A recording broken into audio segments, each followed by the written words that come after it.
Okay, so here I am on my eTrips application. This video will walk you through how to do the approvals, how to basically action all the functionalities in the eTools application that sits on your phone or mobile device. So Rob is going to log in here. He's going to see that he has two options. On the bottom, he has his trips and trips that he's supervising. There's the trip that I just submitted, that meeting. In the eTrips application, a square, an empty square, is a planned trip, like so.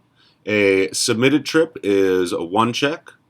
A approved trip is 2 checks. And a completed trip is a check with a circle around it, just like WhatsApp.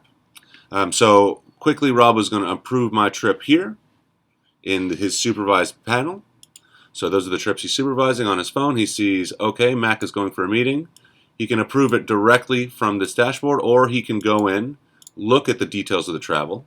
So he's the supervisor. Where am I going? What's the purpose of the travel? Is it funded? Rob enjoys organic berries too, so he's going to say, yes, I'm going to approve this trip. That trip is approved. If you pull down in the application to refresh the screen, you can see now my trip is approved and I can go forward and action that trip. Now let's look at one of Rob's trips. He has a meeting there that's been approved by his supervisor, while these others are in the planning and submission phase. Here he logs in and it shows his basic travel details, the traveler, the supervisor, where he's going, what's he doing, etc. He has two options here. One, he can create a scratch pad, which is a basic place for him to keep notes around the travel. This is something that saves locally to his phone and isn't submitted at any time. It's for notes for the traveler to do in the field. So here I can take notes about anything and it won't be sent to the server. This is saved locally to my device, so I can bring it up at any time when logged into the system in eTrips. And you can save and save some more. So we're going to save these notes. Now this is on the record of this travel. Going back to my trips and back to Rob's meeting there that he's supervised to do. Oh, that one's waiting approval. It's approved, so now that he's been in the notes section, he can go and report on this trip. And now in the reporting, you'll notice a couple things. One is the progress reporting, which is the standard trip report templates, as well as the constraints, challenges, and opportunities, standard trip report templates again. What you'll notice on the bottom here, he has a draft section, he has a text section, he has a section for pictures, and a section for actions. We'll go through all of these. In drafts is the basic trip report format, but it's something that also he can take notes in the field and save locally to his device. You see there's a save draft section. He can undo the changes. He can replace with the current report, and he can actually submit from this draft section if he activates the danger zone and then sends as the official report. This is meant more as a place for you to keep notes about your travel and things you encounter.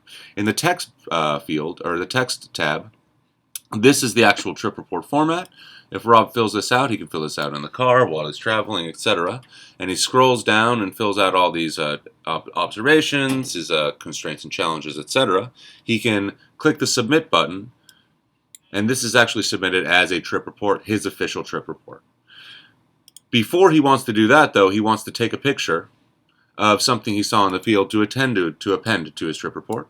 He can either upload a photo from his photo library, or he can take a picture from his device and make sure to give it a caption and enter that description before he chooses the photo or selects the photo to make sure it saves correctly and he can remember if he forgets what exactly this picture of something was. Here's some nice Apple desktop pictures. He submitted that picture. It's saved with this record of this trip. The last thing he can do is nominate or create action points for other people in his office.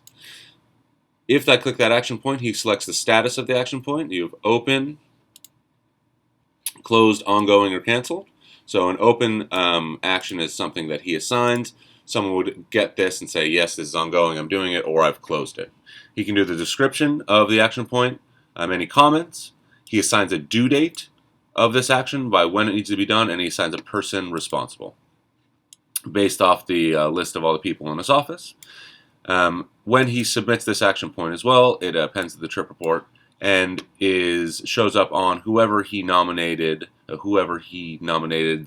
homepage and eTool as an action point they have to do. You can add as many action points as you want to a trip. After he did all this, he's got his picture, he's got his trip report ready to go. He will submit the trip report in the meeting. He goes to his trip report.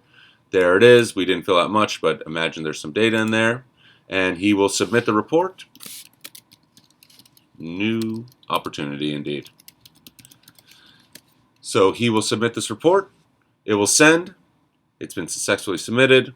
And now he can, once he's submitted his report, he can complete his trip. You see, we just have a new option right here. Rob's finished. He's back in the office. He's going to complete this trip right there. You also notice in that last thing, he can, now this will, if he refreshes his screen by pulling down, it'll go away. It's gone. It's a log trip.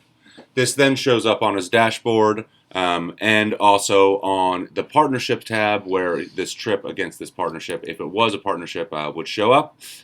Rob's picture of that beautiful waterfall also will show up as a picture with a caption on his dashboard, or on the that trip record. Okay.